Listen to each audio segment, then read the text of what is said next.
Nyamira kama od bura mar Kaonti no kokalo kuom aput mar weche lowo, udi kod chenro mag dongruok bombe ochalo ng'ure doho mar weche jotich ka gidwaro mondo tiek ywaruok mosebedo e tong' mar Kaonti no kod Kisii ahinya e boma ma Keroka, chiro Matinga. Od bura no bende ondiko ne migawo mar ochung'ne weche lowo mondo tim nonro kendo keto kiewo mapogo gi kata mapogo lope manie Kaonti ma Kisii.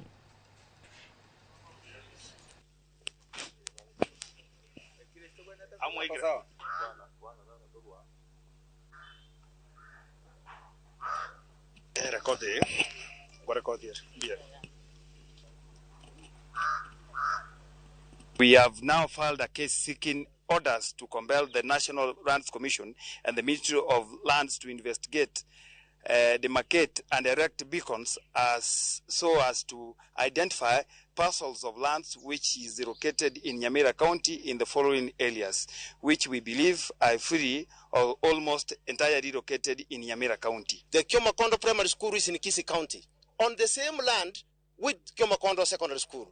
It's very unique.